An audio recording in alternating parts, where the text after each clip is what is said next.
Good afternoon and welcome to the 14th episode of SSN's Leadership Talks. Today we are meeting with Rebecca Bayne, who is President and Consultant Security Integration for Bayne Consulting and Search.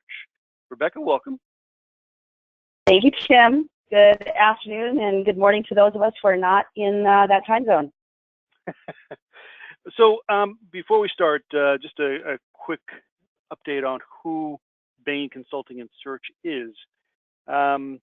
Basically consulting, search, and recruitment for the physical security integration industry, with 20 years experience in search and recruitment and a total commitment to the physical security integration space since 2001.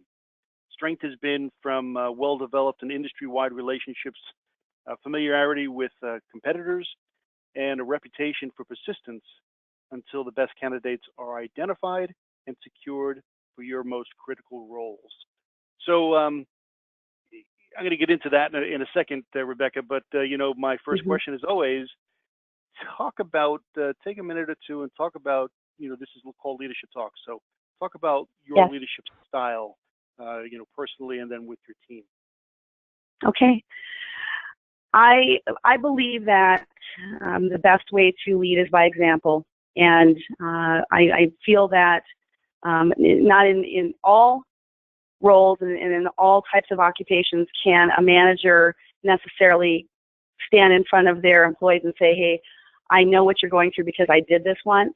But in many cases we can. And I think that being able to demonstrate a history of being successful in the role that you're managing other people to do is really important. So again, leading by example, but I think also I do the best job that I can. I strive every day to empower my people to do their jobs without me over their shoulders. So I think that, again, that's super important to let them know that you have confidence in their abilities. That's the reason that you hired them.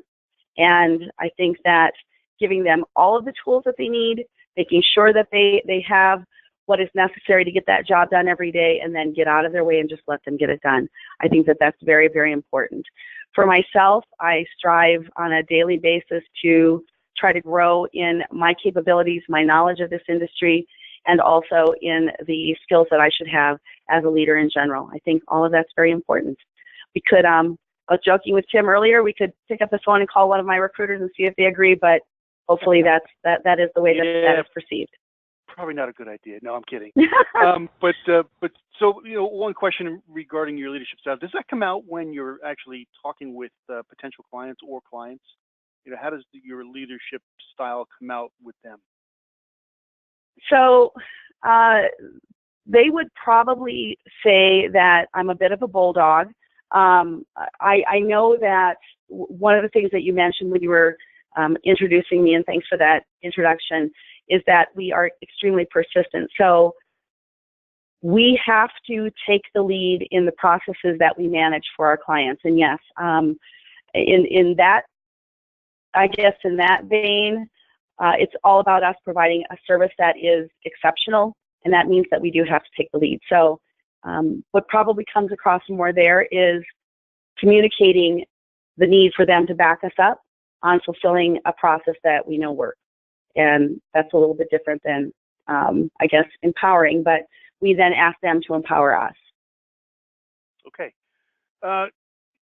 Your job is pretty important, and you look at recruitment today, and you look at the need for people, and it's crazy. I mean, there's such a need for qualified people. What are the trends you're seeing in the recruitment world, especially within the security integration space right now? Everyone is talking about this, Tim, and I think that's the reason that I was chosen to do this today, and I'm very grateful for that, because I think that the more we talk about it, the more that we will hopefully accomplish in improving what we're trying to utilize to bring great talent to our industry. That is at the core of the challenge that all of my clients are having right now, and there is just such an amazing lack of available talent. It's not just the fact that there aren't enough people who are interested in making a job change right now. There just is a lack of human beings who are in this industry or who are coming up in this industry to become part of our future talent pool. So we've gone from where, a place where it would be a challenge to find grade A players to a place where it's a true drought. There is a significant war for talent going on right now. And what that really ties back to most specifically, I would have to say, is the technical side of our business. So I'm working with a number of our clients right now to put together programs where we would be able to train up new green talent, younger talent from other, parts of our world, but not necessarily people who would have ever thought about getting into the security industry.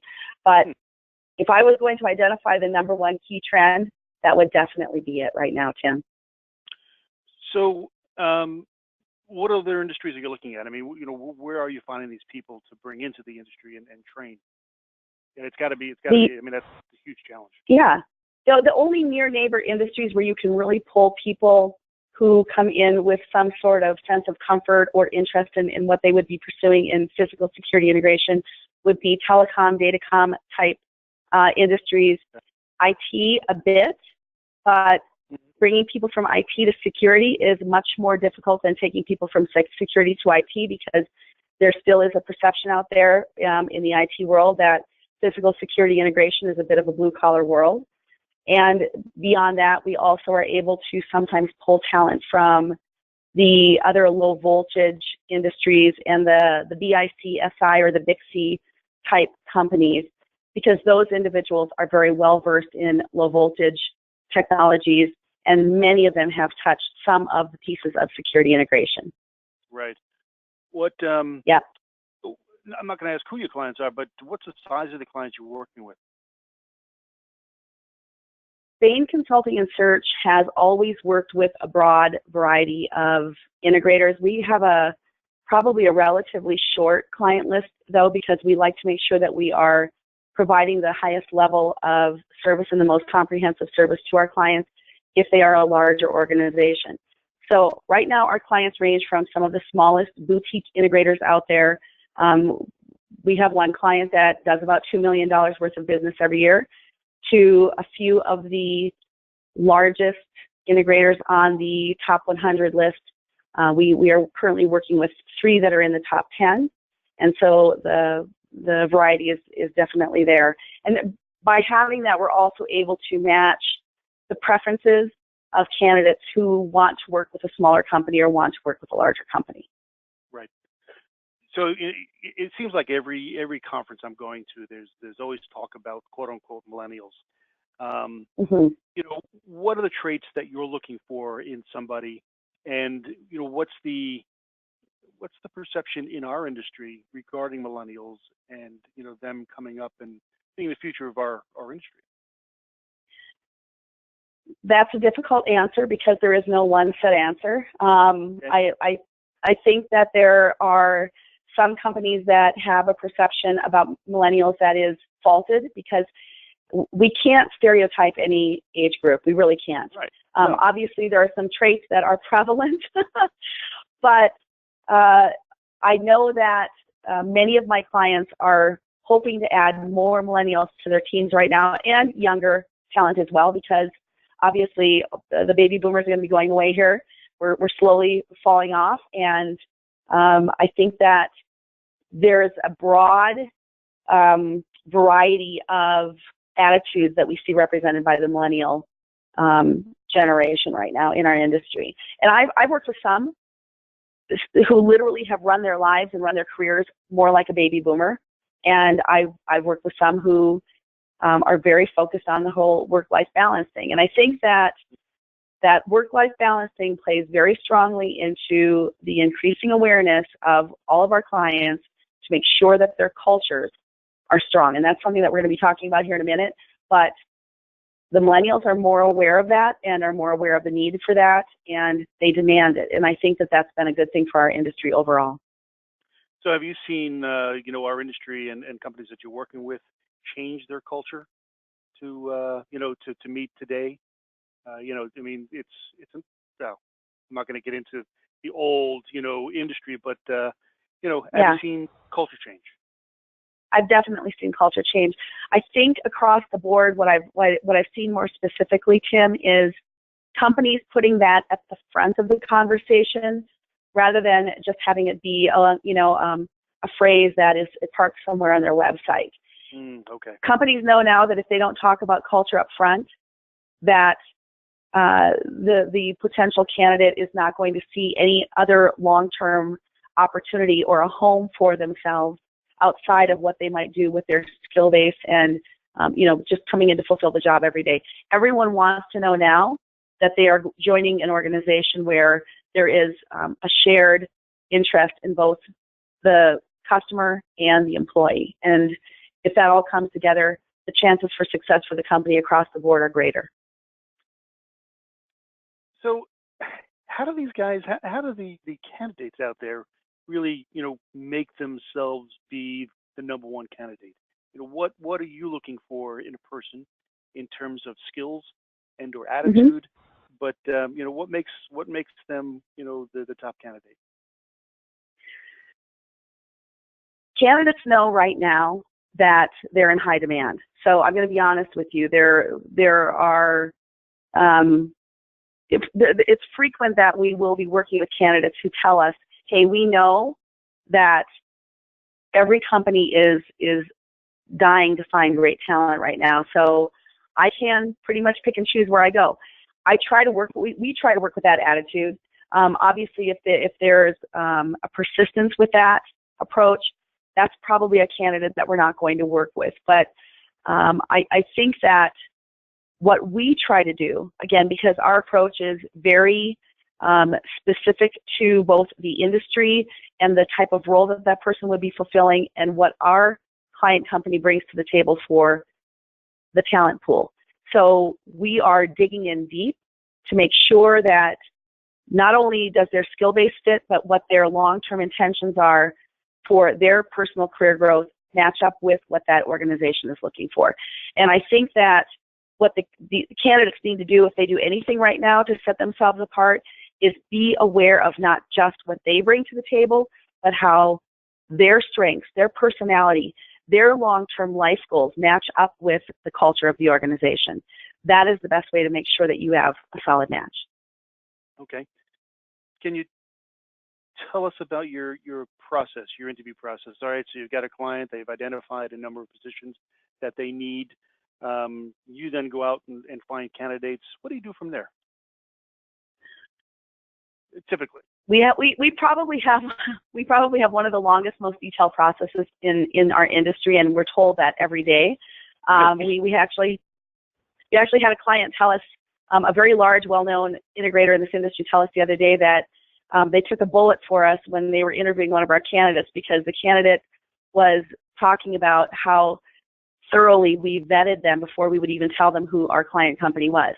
Really? This is extremely important to us, yes. So once we've secured or we have a conversation with an individual who we believe is sincerely interested and has the right motivation, we go through a process of 3 or 4 different conversations. They start with the initial recruiter.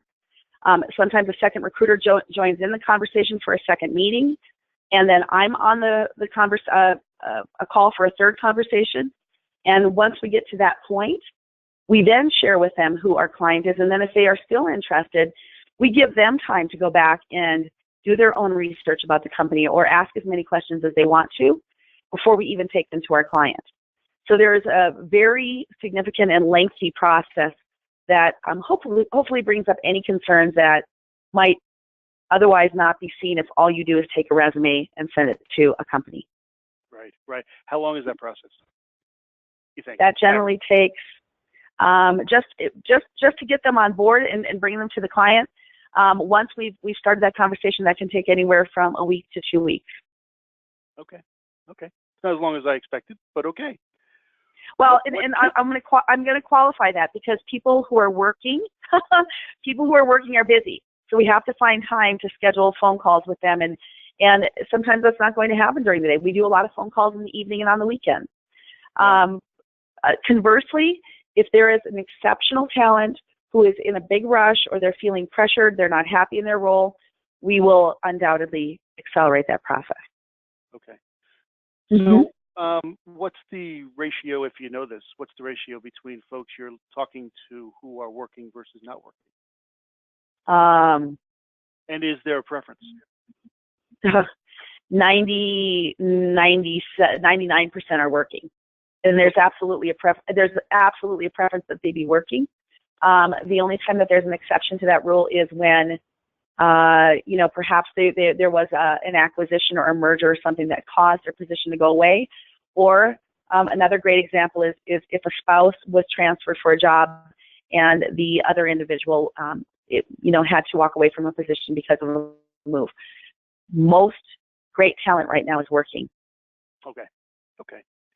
So, in your view, if you look at the industry as a whole, what can we do to find better talent? Is there any resource out there or is there anything we can do to start a college program? Or I'm just thinking off the top of my head here. I mean, Yeah. it seems like it's a challenge, but is there something that we as an industry as a whole, or maybe an association, could get into the recruitment process and find people, or start something at a university, technical university?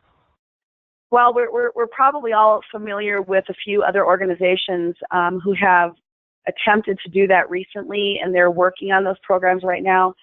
Yeah. The work up front that has to be accomplished to get a program like that working or moving in an already established educational facility, a trade school, or a college is very, very involved and lengthy. Okay. And I think what we have in mind and the kinds of programs that we're working on, and I would love to talk to any integrators out there who are listening to this, or any other individuals who would like to become involved in this, is we're putting together a program with an already established curriculum that was utilized in another company, in another integration company, and it was successful. So we're trying to take that and set up incremental programs that can be utilized in specific geographic locations across the country, so that a number of integrators could send in new talent for, perhaps a 2-week program that happens on a quarterly basis, so that at the end of the year, for example, that individual might have gone through 8 weeks of training, but it wouldn't be something where, you would have to take a person and they walk away from their entire life and their work world to go into a schooling program. This is something that would be hopefully utilized with individuals who are recruited out of trade schools, or out of that type of trade high school, and brought into these programs as already an employee of that integrator, who is then signed up to go through this training and be part of the organization afterwards. Okay. So it sounds like Yeah. you're kind of entrenched with your clients, the integrators. Are you working with? I got to think you're working with HR plus the management of the organization. And this is all right now in the development stage, but absolutely every level has to be involved in the conversation. Yes. Yeah. And so you talked about training that they're offering. Are they actually going out to schools and doing things, or what are they doing outside of their organization? Everyone is so busy right now in this industry, Tim. This is the conundrum, right? I mean, we all need more people and we all need more talent, but no one has the time to put together the programs to make that happen. So I do work with a few integrators who are constantly showing up at job fairs and things along those lines to try to find some of this talent. But beyond that, the programs that they have internally are limited, because you cannot invest too much of your time in this when you're so busy just trying to take care of your customers in the industry right now. This is such an incredibly busy time in our industry, for better or for worse. And so those programs are limited, which is why I think that outside resources have to come in and help the integrators put these together. So to me, I mean, I'm looking at the industry, and it seems like there is so much more of a need today than there was even a year ago or 2 years ago to find people. Why is that? I mean, obviously we're busy and the industry's growing, but do you have an idea as to why that really is? And what have been the dramatic changes? Well, I think that part of it is attributed to the fact that the baby boom generation is falling off. They're going away. The other piece of this, I think, Tim, is that the technologies are becoming more advanced. So there might already be an existing group of employees within any of these organizations, but as they grow, they are trying to bring in people who are more technically savvy. Yeah. And all of the best companies are constantly trying to hire up, right? We're always trying to bring in individuals who will push everyone on the team to become stronger and better. Yeah. So I really sincerely believe that this is tied to pure growth as well. There's more happening. There's more need for what we do every day in our world. And so there's no looking back. I don't think this is going to slow down anytime soon. That's a good thing. So yes, yes, definitely. Sleep is optional. That's what I always say. There you go. So we are out of time, but I do want to give you like a 30-second. What do you want to leave our readers with in terms of Bayne Consulting and search, and/or just search in general? So you got 30 seconds to do whatever you want to do. Okay. We know that we approach the work that we do with our clients very differently from our competitors, and we would love to have the opportunity to talk to any of you out there who want to know more. If there's one word of advice that I can leave with all of you, we touched on this earlier in the conversation, it is that if you don't have a strong culture in place in your company, make that a priority in 2018. Put something together that you know that you believe in and that you can embrace, and discuss that with your employees. If your employees don't know that that exists, and they don't know that that's something that they can hold on to above and beyond everything else that they do for you every day, you will lose them. The competition right now is crazy. It's a hotter market than I've ever seen. So that would be my best word of advice to everyone. Excellent. Good advice. Thank you. So Rebecca Bayne, thanks for joining me today. And so folks, this will go on to the SSN Leadership Talks YouTube channel probably within the hour. If you want to listen to it again, and it'll be there, I guess, forever. Anyway, Rebecca, thanks for your time today, and I look forward to seeing you at the next event. All right. Thank you, Tim. Yep. Bye-bye. Bye-bye.